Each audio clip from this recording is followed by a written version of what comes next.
Kami dari kelompok 12 akan mempresentasikan tentang analisis pohon filogenetik dan prediksi struktur sekunder famili protein MIP fungi. Yang akan kami bawakan, pertama ada pendahuluan yang terdiri dari latar belakang tujuan hipotesis, kemudian metode yang akan digunakan, lalu analisis dan pembahasan, yang terakhir adalah penutup yang berisi kesimpulan, saran, dan kredit tiap anggota. Pertama, ada pendahuluan yang berisikan latar belakang, tujuan, dan hipotesis. Latar belakang. Perubahan iklim tidak dapat dipungkiri lagi merupakan masalah yang nyata dan kompleks. Perubahan iklim menjadi akar yang menyebabkan tumbuhnya masalah-masalah lain pada lingkungan terestrial maupun akuatik di seluruh dunia. Salah satu yang banyak terjadi adalah kekeringan dan salinasi tanah. Kekeringan dan salinasi tanah dapat mengganggu pola penyerapan air pada tumbuhan. Hal ini dapat berpengaruh pada pertumbuhan dan perkembangan pada tumbuhan itu sendiri.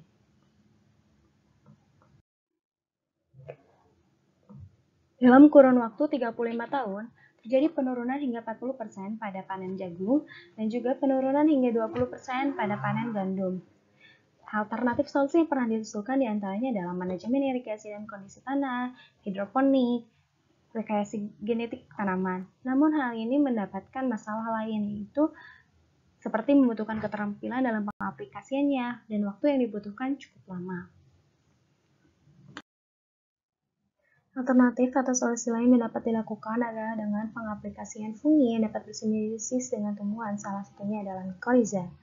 Nah, selain penerapan yang relatif mudah, sifat alamiah dari mycorrhiza ini juga menjadi salah satu faktor yang patut diperhatikan. Dan fungi berperan dalam membantu tumbuhan dalam transport air dan mineral. Nah, jalur pergerakan air ini menggunakan aquaporin. Nah, aquaporin ini termasuk ke dalam famili dari major intrinsic protein atau MIP dan memiliki berbagai klaster MIP pada fungi. Dan salah satu alternatif yang dapat digunakan dalam bidang pertanian adalah klaster fakultatif fungal aquaporin. Karena sistem aquaporin pada klaster ini selain untuk transport air juga berperan dalam osmoregulasi yang dapat membantu tumbuhan untuk memanfaatkan air yang tersedia dengan baik. Namun, hingga saat ini, data-data yang terkait fungi, apalagi mycorrhiza, relatif lebih sedikit atau kurang dibandingkan mikroorganisme yang lainnya. Dalam hal ini, bioinformatika menawarkan tools untuk deteksi tipe aquaporin pada berbagai jenis fungi melalui analisis filogenetik terhadap sekuens major intrinsic proteinnya. Sehingga dapat dideteksi jenis aquaporin yang terdapat pada fungi, kemudian persamaan perbedaan antar clade yang dihasilkan, dan potensi pemanfaatan fungi untuk tumbuhan. Sehingga tujuannya adalah menentukan persamaan MIP fungi pada clade yang sama, menentukan perbedaan MIP fungi di antara clade yang berbeda, dan menentukan jenis fungi dan tipe aquaporin yang dapat dimanfaatkan untuk tumbuhan. Kemudian untuk hipotesis yang diajukan yang pertama adalah persamaan di antara MIP fungi pada clade yang sama adalah memiliki kemiripan pada fungsi dan struktur proteinnya. Kemudian perbedaan MIP fungi pada clade yang berbeda adalah terdapat perbedaan yang signifikan di antara struktur protein dan fungsinya.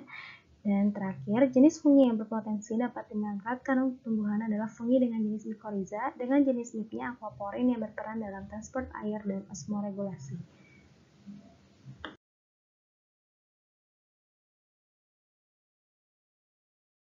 Ya, saya akan menjelaskan tentang metode yang kami gunakan dalam tugas besar ini. Langkah pertama yang dilakukan adalah mengumpulkan sekuens-sekuens dengan menggunakan website NCBI.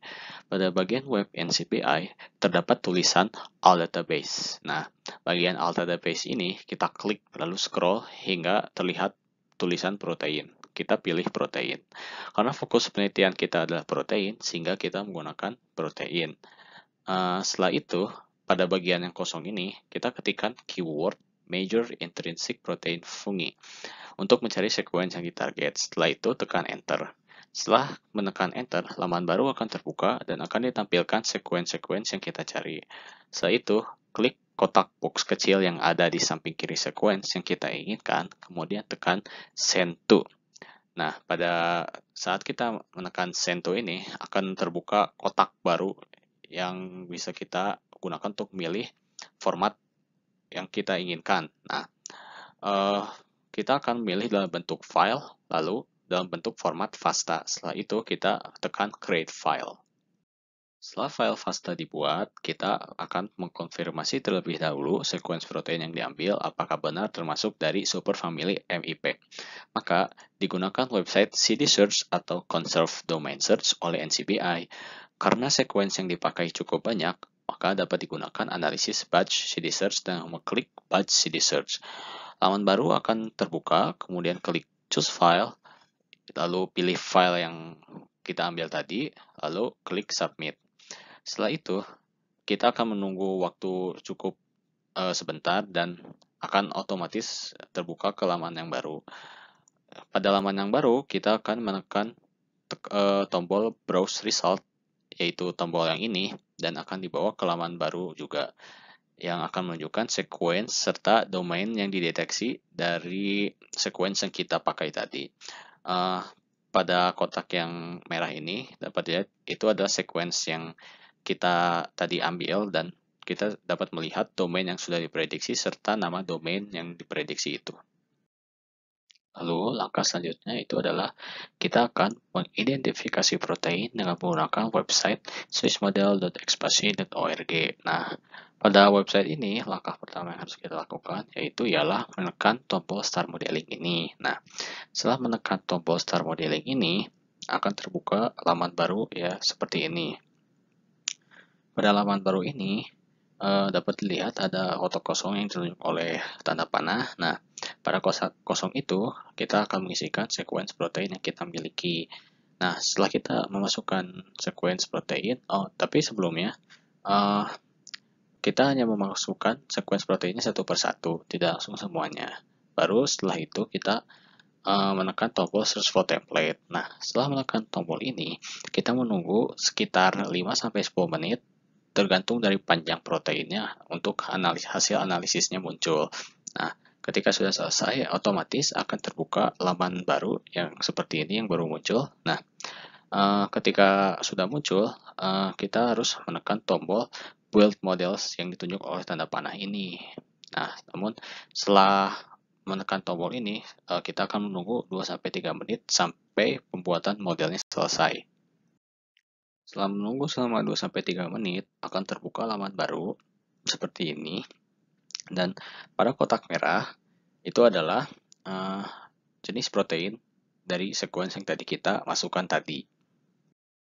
Selanjutnya, kita melakukan alignment dengan menggunakan aplikasi MegaX. Nah, langkah pertama yang harus dilakukan saat akan alignment yaitu membuka file. Nah, caranya itu adalah dengan menekan file yang ada di kiri atas ini. Nah, nanti akan terbuka jendela baru. Nah, saat jendela baru terbuka, pilih Open a File or Session. Nah, nanti dia akan membuka browser atau explorer untuk mencari file FASTA kita dan di mana dia disimpannya. Nah, saat file FASTA kita sudah terbuka, nanti otomatis akan terbuka laman ini. Nah, ini adalah laman yang digunakan untuk alignment sequence. Nah, kita di sini memakai metode Muscle. Nah, bagaimana cara melakukannya? Yaitu dengan menekan tombol yang seperti otot ini. Nah, setelah menekan tombol ini, nanti akan terbuka prompt seperti ini. Nah,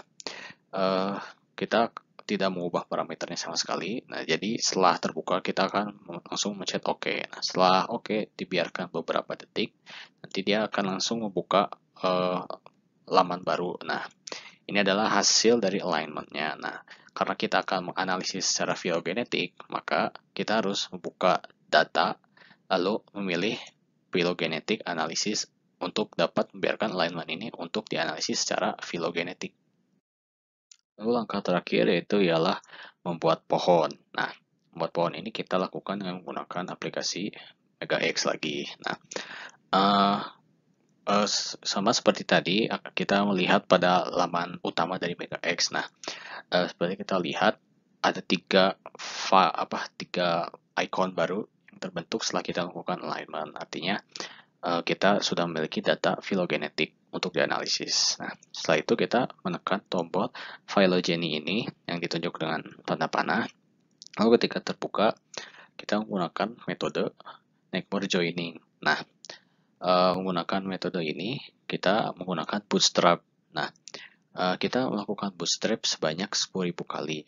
Setelah itu kita mengklik OK. Nah, setelah mengklik OK, akan menunggu kira-kira 10-15 detik. Nah, dan akan terbentuk pohon seperti ini. Nah, ini adalah hasil pohon yang dihasilkan, dan setelah dihasilkan akan dianalisis secara seksama berikutnya. Baik, perkenalkan Muhammad Gildan 106170043. Di sini saya akan menjelaskan bagian awal pembahasan. Jadi berdasarkan analisis konstruksi pohon filogenetik yang telah dilakukan terhadap 20 spesies fungi dengan satu kontrol outgroup yaitu Hydra dari kelompok Protista, dengan metode neighbor joining 1000 kali bootstrap didapatkan hasil pohon filogenetik sebagai berikut. Dapat dilihat pada layar. Dapat dilihat pada pohon, di mana berdasarkan pohon yang telah dibangun tersebut didapatkan model yang cukup dapat dipercaya. Hal ini karena posisi outgroup memang berada di luar dari ingroup yang kita ingin analisis, dan kemudian nilai bootstrappingnya juga relatif tinggi sehingga pohon ini bersifat cukup robust. Kemudian selanjutnya dari pengelompokan masing-masing OTU di pohon tersebut diketahui beberapa spesies fungi memiliki tipe aquaporin yang sama, namun dikelompokkan pada klat yang berbeda atau lebih berjauhan daripada tipe protein lain. Misalkan kita lihat di sana glycerol uptake facilitator protein pada Ceratosaurus bombasis, kedua dari atas, itu dia memiliki tipe protein yang sama dengan milik Penicillium roqueforti yang berada di klat di dalam yang berdekatan dengan Aspergillus sclerotalis dan Penicillium occitanis. Padahal kedua jamur ini memiliki aquaporin yang berbeda, yaitu aquaporin 7 dan bukannya glycerol uptake protein. Nah, mengapa bisa terjadi seperti ini? Ada beberapa kemungkinan yang dapat menjadi sebab terjadinya hal ini, diantaranya yaitu kemungkinan dari penggunaan metode neighbor joining yang merupakan metode distance based, di mana dia tidak memperhatikan nilai evolusi dari tiap-tiap bahasa, makanya dia dapat terjadi bias. Kemudian ada juga kemungkinan bahwa terjadi homoplasi di sana, entah itu evolusi balik atau bagaimana.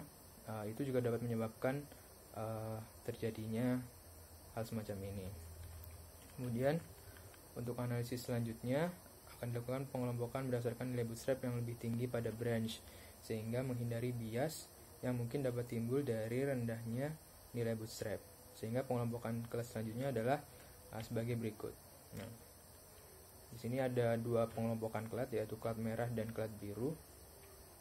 Bisa kita lihat di sini kita potong berdasarkan nilai bootstrap yang baik, namun tidak terlalu kecil karena memang kita harus memotong pada sisi yang memiliki nilai tinggi, karena kalau nilainya rendah hubungannya dinyatakan tidak jelas, jadi tidak bisa kita potong di situ. Kemudian berdasarkan pengelompokan tersebut didapatkan dua klat besar tipe aquaporin, di mana klat 1 merah didominasi oleh mayoritas aquaporin 7, tipe aquaporin 7 dan aquaporin 10 yang merupakan kelompok transporter GLP subfamily, yaitu subfamily aquaporin yang memiliki kemampuan untuk transportasi air juga gliserol. Sementara klat 2 yang berwarna biru didominasi oleh kelompok aquaporin klasik atau orthodox atau Aquipe family, di mana cenderung aquaporin yang berada di subfamily ini mereka hanya memiliki kemampuan utama untuk transport air dan sedikit kemampuan untuk transport gliserol atau bahkan tidak ada. Nah, apa kemudian efek dari kemampuan ini? Salah satunya adalah pada osmoregulasi atau osmoregulasi, di mana ketika kita memiliki kemampuan untuk transport gliserol, di sana kita tidak hanya bisa beradaptasi terhadap stres kekeringan misalkan, tapi kita juga bisa beradaptasi terhadap stres salinitas, karena kita dapat mentransfer molekul untuk menjaga tekanan osmotik di dalam dan di luar sel itu tetap seimbang gitu. Kemudian setelah kita dapatkan dua kelat besar dengan tipe aquaporin masing-masing dan kemungkinan fungsinya masing-masing, kita akan membahas satu-satu tipe aquaporin dalam kelat tersebut. Yang pertama akan saya bahas adalah glycerol transporter, di mana bisa dilihat pada gambar. Glycerol transporter ini memiliki struktur beberapa helix alpha yang terbagi ke dalam dua area belahan tengah antara N-terminal dan C-terminal, dengan masing-masing sisi memiliki homologi yang lemah. Bentuk 3D seperti candi suku Maya tidak ditampilkan. Pada ujung porinya terdapat segmen lestari berupa dua residu arginin dan beberapa residu OPA family. Kemudian fungsinya adalah untuk transport molekul gliserol 3-fosfat dan juga fosfat anorganik. Di sini kita bisa lihat karena dia merupakan aquaporin, berarti dia memiliki domain transmembran. Di sana kita bisa lihat yang ada di antara ruang ekstraseluler dan sitoplasma itu adalah membran. Jadi dia disitulah tempat domain transmembran.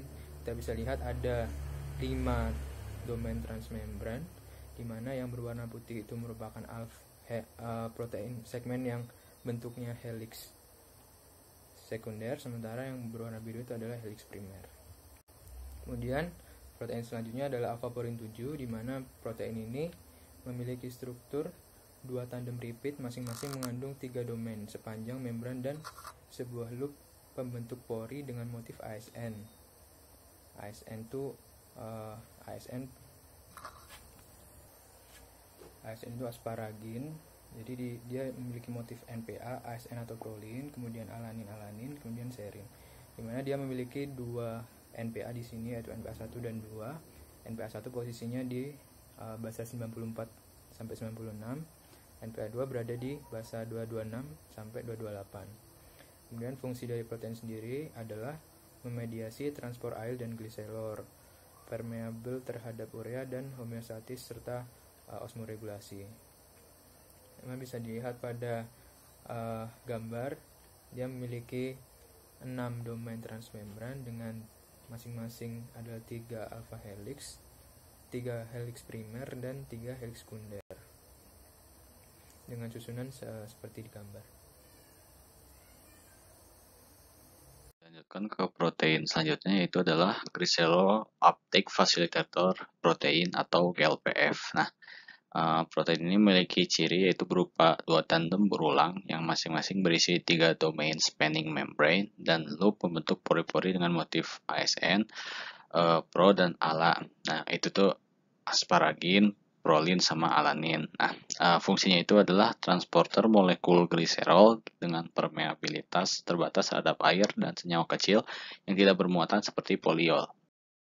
Selanjutnya itu adalah aquaporin 7 yang memiliki struktur 2 tandem repeat masing-masing mengandung 3 domain sepanjang membran dan sebuah loop membentuk pori dengan motif ASN, pro atau ala-ala atau ser, asparagin atau dengan prolin atau alanin dengan alanin atau serin saja. Nah, posisi motif NPA-nya adalah pada asa residu ke 94 sampai 96 dan 226 hingga 228. Fungsinya itu adalah memediasi transport air dan gliserol, terus permeabel terhadap urea, serta homeostasis dan osmoregulasi. Baik, saya Dina Salsabila, NIM 1061758. Selanjutnya saya akan menjelaskan tentang clade 2 yang tadi juga sempat disinggung. Jadi seperti yang tadi juga telah disebut, pada kali ini kami membagi hasil pohon filogenetik kami menjadi 2 clade, dan yang ditandai dengan kategori ini merupakan clade kedua. Jadi yang membedakan clade 2 dari clade 1 yang sebenarnya telah dijelaskan oleh rekan saya adalah clade 2 ini didominasi oleh protein AQP subfamily yang merupakan kelompok aquaporin klasik yang tidak memiliki permeabilitas terhadap gliserol. Seperti yang terlihat pada slide, pada clade kedua ini didominasi oleh protein aquaporin PIP277 dan protein aquaporin TIP21. Dan untuk spesies fungi yang terdapat pada clade ini yaitu ada Trichophyton rubrum, yang berkerabat dekat dengan Venturia nasicola, dan keduanya ini memiliki aquaporin yang berbeda. Kemudian selanjutnya ada spesies Ophiocordyceps sinensis dan Beovaria brongniarti yang memiliki aquaporin yang sama, yaitu aquaporin IP277. Dan selanjutnya ada Pyrenovora teres dan Bortiosphaeria dotidea. Kemudian jadi untuk selanjutnya adalah karakteristik dari aquaporin PIP27. Seperti yang sebelumnya juga telah disinggung, protein aquaporin ini memiliki karakteristik yaitu berupa struktur dua tandem repeat yang masing-masing berisi 3 domain spanning membran dan memiliki loop yang membentuk pori-pori dengan motif ASN atau aspargin, prolin, dan alanin yang disingkat dengan NPA, yang juga disebut dengan motif NPA. Dan pada protein aquaporin PIP27 ini, motif NPA tersebut dapat ditemukan pada sequence ke-100 sampai 102 dan 221 sampai 223. Kemudian protein aquaporin ini memiliki struktur helix primer yang ditandai dengan yang warna biru ini. Jadi terdapat 3 helix primer pada protein ini. Kemudian untuk fungsinya sendiri, protein ini berfungsi untuk memfasilitasi transportasi air yang melewati membran sel dan juga dapat terlibat dalam proses osmoregulasi pada kondisi tekanan osmotik tinggi atau pada kondisi di mana salinitasinya tinggi. Nah, kemudian selanjutnya adalah karakteristik dari aquaporin TIP21. Seperti yang telah dijelaskan sebelumnya, protein aquaporin TIP21 ini juga memiliki domain membran dan motif NPA yang berulang. Untuk motif NPA sendiri pada aquaporin TIP21 ini dapat ditemukan pada sequence ke-83 sampai ke-85 dan 197 sampai ke 199. Kemudian untuk struktur helix primernya juga dapat dilihat dengan yang ditandai dengan warna biru ini. Jadi terdapat 4 struktur helix primer dan terdapat 1 struktur helix sekunder yang berwarna putih ini. Kemudian untuk fungsi dari protein ini sendiri yaitu untuk memfasilitasi tentunya transportasi air dari kompartemen vakuolar ke sitoplasma. Kemudian karena aquaporin ini termasuk ke dalam tipe subfamili aquaporin AQP subfamily, protein ini, aquaporin ini tidak memiliki permeabilitas terhadap gliserol. Kemudian fungsi protein ini juga dapat terganggu apabila ada ion Hg2+. Aquaporin ini juga dapat mengangkut urea dan fungsinya tidak dipengaruhi oleh keadaan pH sekitar dalam mengangkut urea. Kemudian dalam keadaan pH tinggi, ini keadaannya lebih favorable untuk proses pengangkutan metilamonium atau amonium. Kemudian aquaporin TIP21 ini juga dapat berpartisipasi dalam proses detoksifikasi amonium.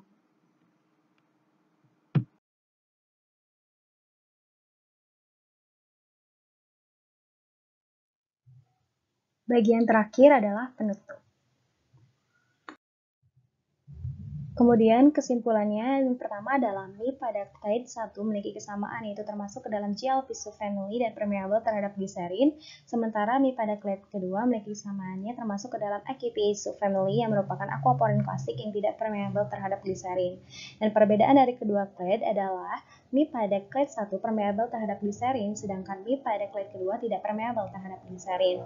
Dan fungi yang dapat digunakan untuk bersimbiosis dengan tumbuhan adalah Cordyceps confargus, Beovaria brongniarti, dan Streptomyces.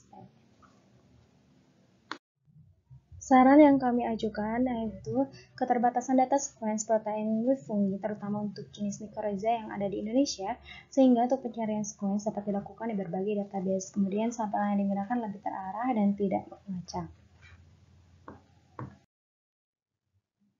Kemudian ini adalah pembagian atau kredit dari kelompok 12.